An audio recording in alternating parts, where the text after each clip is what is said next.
What's going on, Colts fans? Welcome back to another episode of Colts Brawl. I am your host, Cody Felger. Joining us, Justin Bowerly. Justin, how are you doing, my friend? I'm doing good. Excited to be on the show and talk a little bit about the Colts. Yeah, and a little bit before people are wondering, okay, who's Justin? Justin's a guy, he does a lot of our social media stuff for the Colts Brawl. He does all the edits and all that stuff. So major shout out to you, Justin, just on what you bring to this, this podcast and just all the stuff you do behind the scenes. Because, man, I know that without you, we wouldn't be reaching the level and reaching the amount of people that we are. So much appreciated, my friend. Thank you. Whatever we can do to make our Colts Brawl the best Brawl Network show out there and make us better than all the other Colts podcasts. That's the goal, right? That's the goal.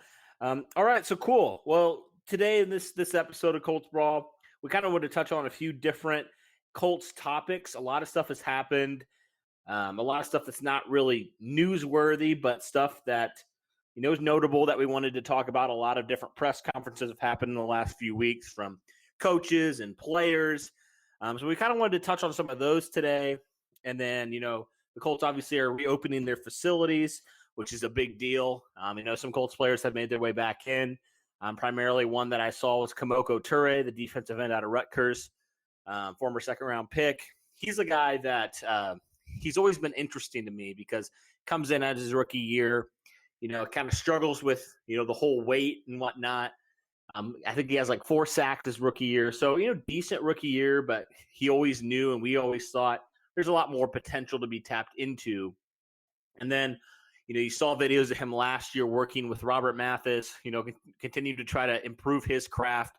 And then he comes out in 2019, and he just has a phenomenal start to the season. I mean, I know the sacks aren't necessarily like eye-popping, but it's the other things that the stats don't pick up, that he was just a presence, a force at that defensive end edge spot for the Colts.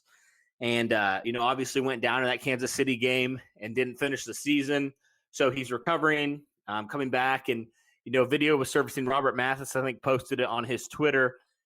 He's working with Kamoko Toure still, and I think that's a big deal. Continuing. Toure had a good season, but he knows that there's still more that he can continue to become better as a pass rusher. So kind of leads me to this question, Justin. What kind of impact do you think we should be expecting here from Kamoko Toure in year 3 now?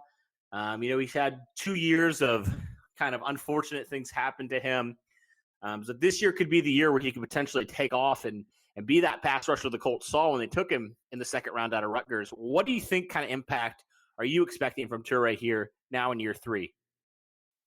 I really, really hope that Toure comes out and has a great season. Like you mentioned, he got 4 games in. One thing that stats never show are quarterback pressures. What is he actually doing on that defensive line that's forcing the quarterback to make mistakes, or it's helping the other defensive linemen jump in there and get the sack or get a tackle for a loss? They don't count for that. So that's one pressure. That's one thing that Toure has that you just don't see on the stat line that doesn't translate into actual stats. I'm excited that he's continuing to work with Robert Mathis. I mean, Robert is one of the greatest defensive linemen to ever play in a Colts uniform. So the fact that Mathis is seeing him as somebody that could be another great, it's great to see those two working together just to kind of get some work in. Absolutely. We know that when the Colts drafted Toure there, he didn't necessarily have the stats that we would say, yeah, he's worth a second-round pick. But Chris Ballard, similar to how he does with certain players, he saw the potential. He saw the physical attributes. And Kamoko Toure is a physical freak off of the edge. What is realistic expectations here for Kamoko Toure? Just being the physical freak that he is, and now working with Robert Mathis, a guy who went 5th round. He wasn't necessarily a physical freak type of guy, but he was a master of just getting to the quarterback, creating pressure. How valuable do you think that is for a guy like Kamoko Toure? Maybe a guy who, on paper, at least from a physical standpoint, maybe is a little more talented than Robert Mathis was in his playing career. But obviously, Robert Mathis, one of the best sack sack artists ever that the league has seen. Certainly the best sack artist in Colts history. Well, how valuable do you think this is for a guy like Toure?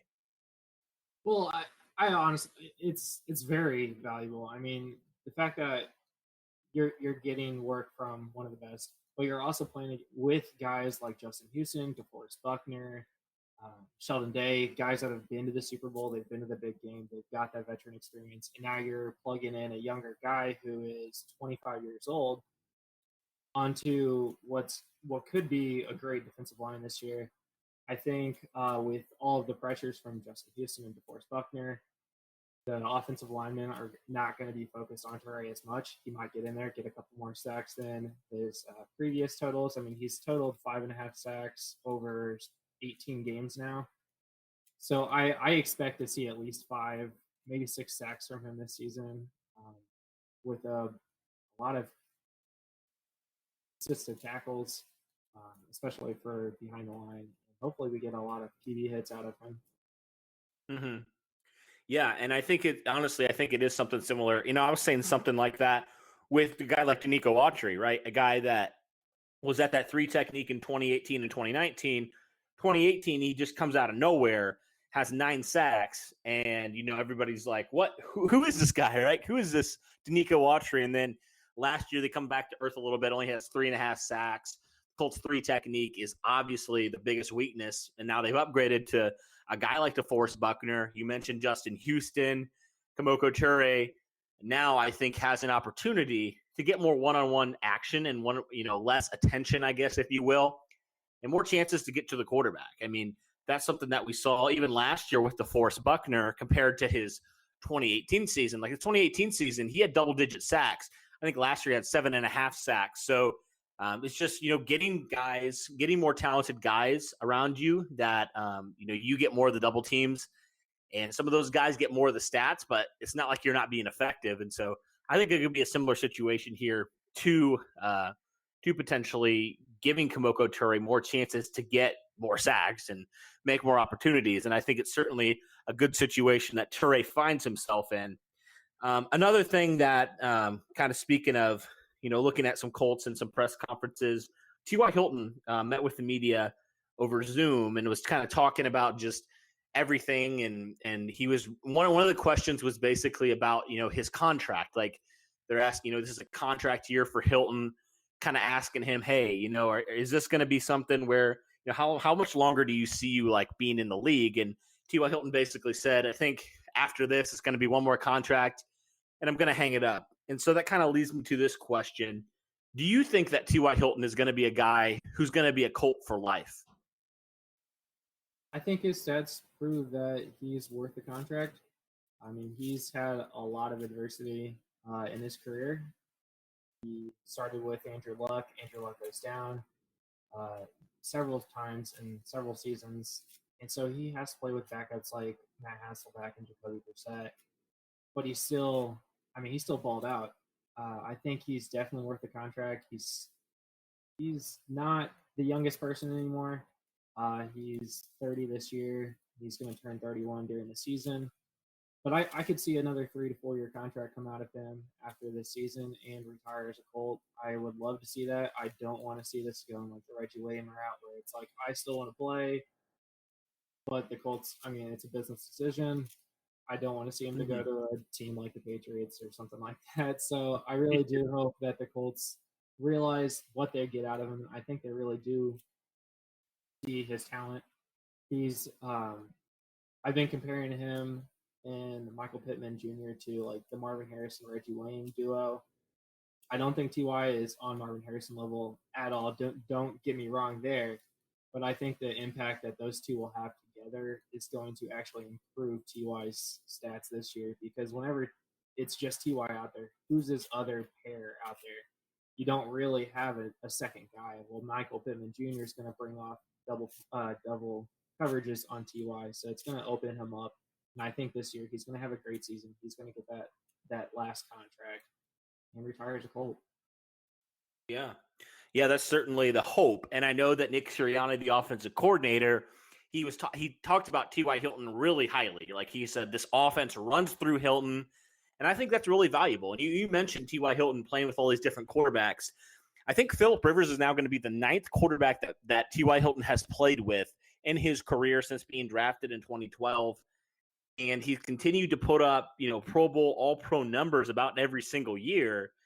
But yeah, you kind of answered the question I was going to ask about, the addition of Michael Pittman and also a guy like Paris Campbell, how much, if he can stay healthy, how much that takes off and how much that helps Hilton, get more opportunities to make more plays. But I wanted to kind of touch on, you already kind of talked about Marvin Harrison, Reggie Wayne, right? Marvin Harrison kind of passed the torch to Reggie Wayne. Reggie Wayne kind of passed it to T.Y. Hilton. Do you think this could be a similar situation now with Michael Pittman? Obviously, he's a rookie. We don't know what we can really expect from him here, especially coming into the league. But could this be potentially something similar where now with the passing of the torch, if you will, I know T.Y. Hilton wants to play another contract, but T.Y. Hilton was drafted in 2012. I believe Reggie Wayne played through like 2015, so a few more years. It could be a similar situation here. Do you think it's something where it could potentially be another passing of the torch here from Hilton to eventually Michael Pittman? Oh, absolutely. I mean, Michael Pittman chose 86 for a reason. He wanted to go on the route of Marvin Harrison, Reggie Wayne, now him 88, 87, 86. So it's easy to tell that Pittman sees himself as the future of the Colts, but I don't think he sees himself as the future of the Colts until T.Y. has left. I think he does have a lot of great admiration for T.Y., so I can see them doing really well. I would love to see T.Y. just pass the torch off and say, all right, I think the wide receiver position, I can leave knowing that the team is in a good place, especially at my own position. I would love to see T.Y. move more into like the slot, kind of like Larry Fitzgerald did on the latter half of his career and still going. That would be, I think they have a lot of comparables there, and seeing Michael Pittman as the one, another wide receiver as the two. We drafted 2 or 3 of them in the draft this year. And then see T.Y. get a lot more coverage in the middle of the field as a slot receiver or even on the under routes. He can create space. He's quick. We all know that. So if he could just get a quick pass off on a slant and burn the nickel corner or even linebacker, I think he has more potential in the slot than he does on the outside, but that's just me. Mm-hmm. Yeah, absolutely. And that kind of leads me to my next question here. Obviously, passing the torch is a few years down the road at least. But do you think even this year, with the addition of Philip Rivers, obviously the addition of Michael Pittman, do you think that Hilton and Pittman could potentially be one of the top receiving pairs in the league here, even in 2020 rather? Yeah, absolutely. I mean, the Colts did everything right this offseason when it comes to the offensive side of the ball. They went out, they got a new quarterback. They decided Jacoby wasn't doing enough for their team. So they got a lethal quarterback who's had great years in the past. Let's hope he continues to bring on. They went out, got a wide receiver to pair up with T.Y. Hilton to take off the pressure there. I think the two of them are going to have a great career together. I mean, the stats are in college for Michael Pittman Jr., he only dropped, 6 passes in his career at USC. That's incredible. So you're going to bring in a lot of talent there. They added talent at the running back position. I think those two being paired together, they're going to be a lethal duo for the Colts this year, especially if you factor in our run game, our offensive line. Philip Rivers will actually have time to throw the ball. He can throw the ball down the field to either of the receivers. I think Hilton and Pittman have the chance to be a top 3 duo in the NFL this season. Mm-hmm. Yeah, and you mentioned duos. Speaking of duos, the Colts are going to have a pretty darn good duo at their running back position with Marlon Mack, obviously, and then drafting Jonathan Taylor, arguably the best running back in this draft class. What do you think what are your realistic expectations, I guess, for this running back duo? I mean, you got, those two guys. You got Nyheim Hines, who we know is very good in the receiving game. And then you even got a guy like Jordan Wilkins, who may or may not make the roster, but he's been effective when he's been called upon. But do you think that, first off, do you think Mack and Taylor can be, if not the best, one of the best running back duos? And do you think the Colts have one of the best overall stables of running backs in the league? I think the Colts have a really underrated running back room right now. Yeah, we got Jonathan Taylor from Wisconsin. Yeah, it's no big surprise that everybody has complimented him coming out of the draft, saying, "Oh wow, the Colts got one of the best running backs in the draft." But they also sleep on Marlon Mack. I mean, Marlon Mack was a 1,000-yard rusher last year, 1,091 yards, 8 touchdowns. He's not a bad running back.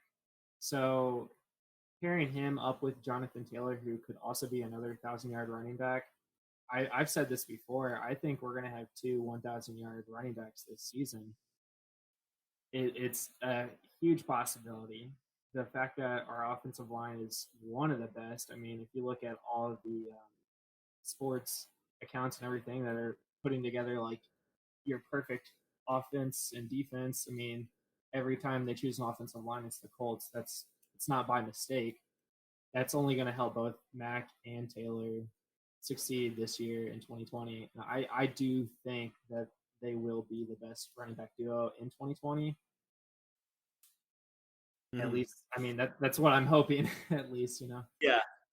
Yeah, right. And kind of talking about, obviously it's going to be something where it'll probably be more of a running back by committee. I know Frank Reich and Nick Sirianni kind of said it'll be kind of a 1-1 punch, not 1-2 punch, I noticed, but they both see these running backs, Mack and Taylor, as number one backs. How much do you think it'll help them? We know the emphasis the Colts have placed on wanting to be a top 5 running team like last year. They were 7th, and obviously they felt like that wasn't good enough, and so they wanted to be top 5. But how much do you think the addition of a guy like Taylor helps a guy like Mack, who has been known to have a little bit of durability issues? He hasn't played in all 16 games since being drafted in 2017. How much help do you think it is for, yes, Mack, but also Taylor, a guy who had a little bit of tread on the tires? He just ran it a lot at Wisconsin in his career. How do you think this could potentially be mutually beneficial for both of these running backs? Well, I mean, it takes snaps out of their hands, which isn't a bad thing. I mean, you mentioned the durability issue, especially with Mack. He's played 14, 12, and 14 games in the 3 seasons he's played on the Colts.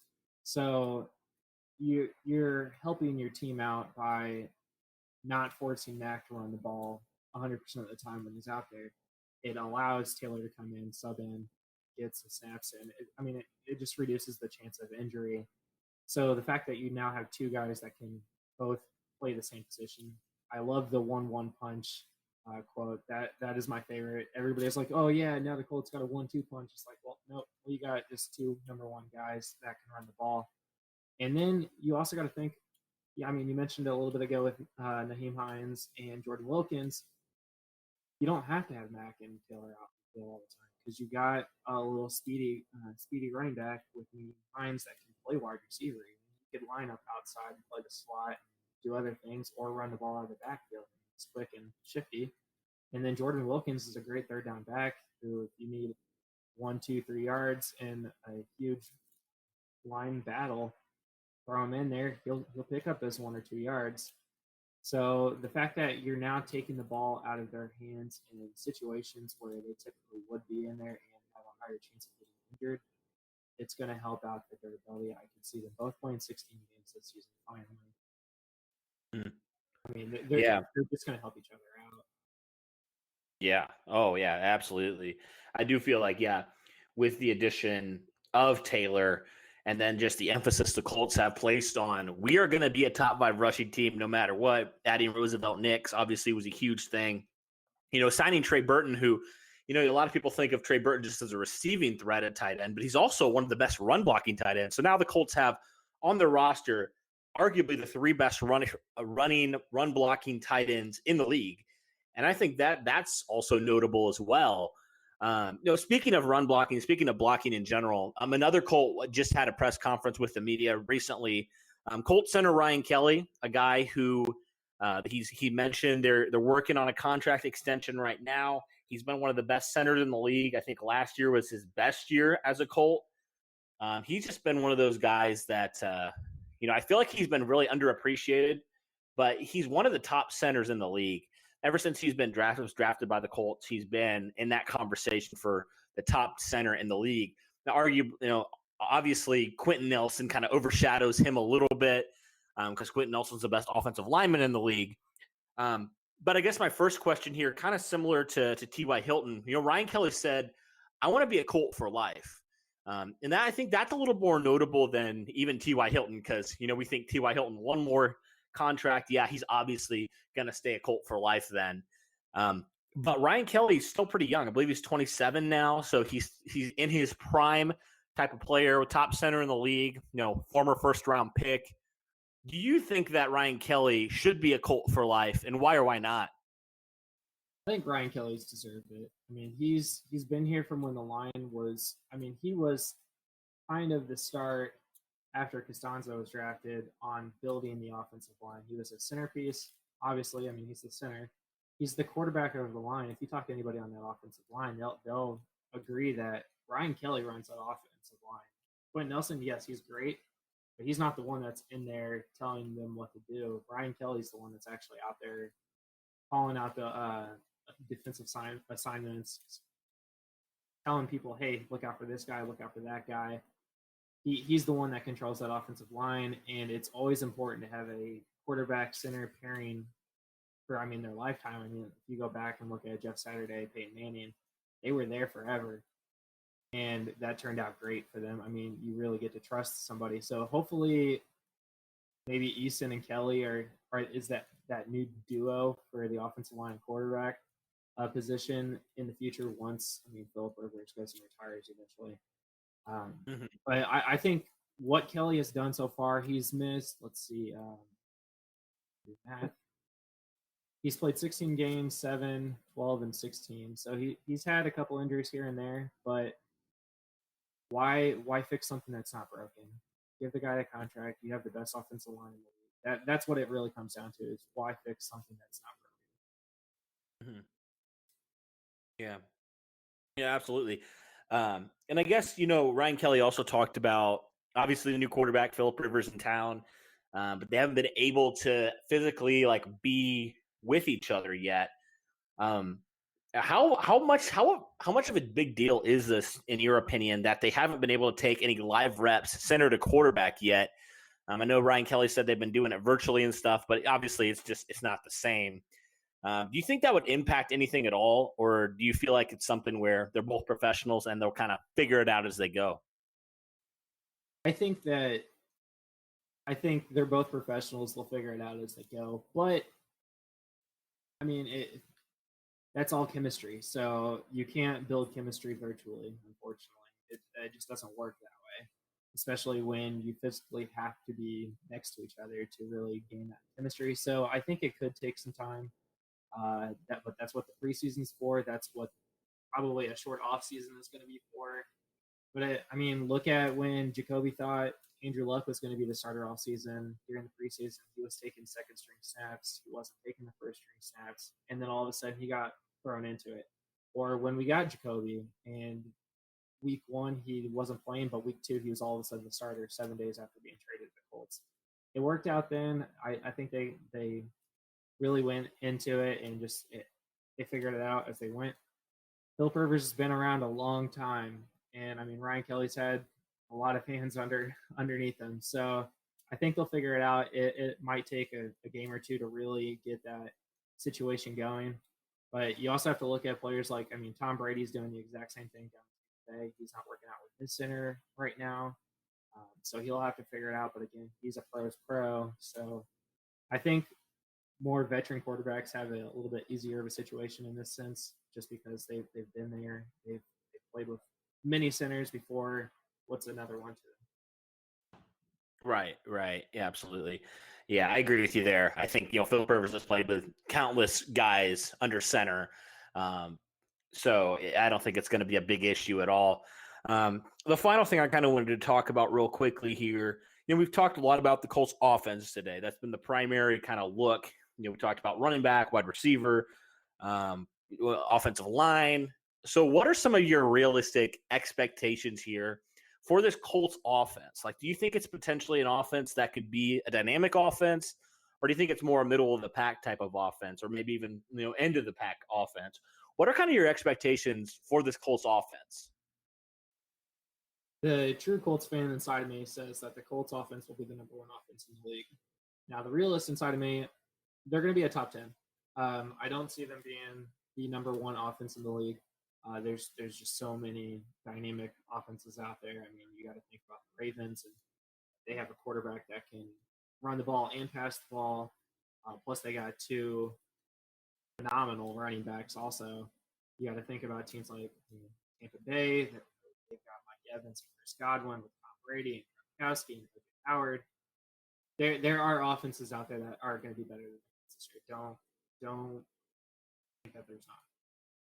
But do they have the chance to be a top 5? Absolutely. I mean, they made a lot of additions to this team with, I think, a great running game adds to the passing game, and a great passing game adds to the running game.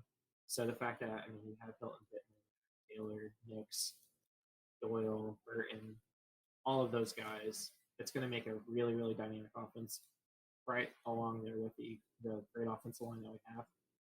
I would love to see them top the top 5 and jump into that category. I think they do take a giant step this year. And I believe Philip Rivers will probably throw for more than 4,000 yards this season. I'm looking for Philip to throw about 4,100 yards, along with probably 28 touchdowns and 12 interceptions. It's just what I would like to see. I mean, ultimately, you want to see 0 interceptions, but let's be real. He's had interception problems in the past, so they're not just going to magically go away. So I do see them being a great dynamic offense, but not a number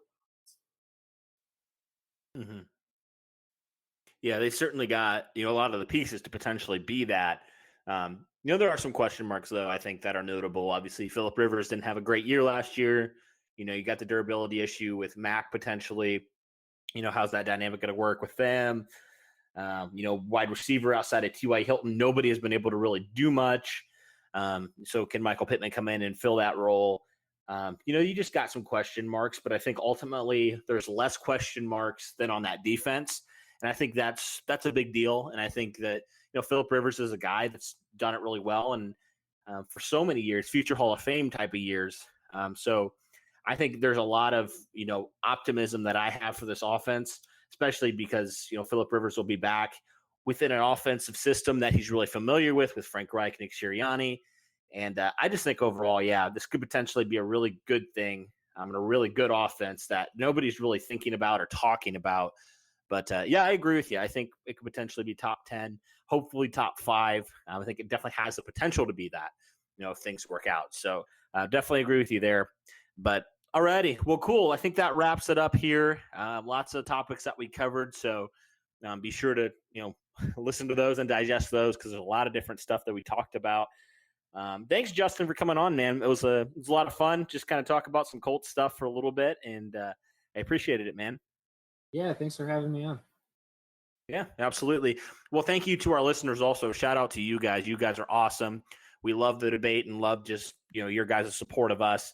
We definitely want to continue to crank out Colts content. I know it's been a little bit crazy just as far as our lives and trying to get stuff lined up. That's why you'll notice Michael's not on this podcast because we're trying to line up schedules and sometimes it's just madness. So, thanks guys for listening. I hope you guys stay safe. Hope you guys have a great Memorial Day weekend. I hope it's awesome. You're able to spend time with friends and family and it's really good for you. And I hope you guys are all staying safe. So for Justin and myself, thank you guys so much. And we'll see you later.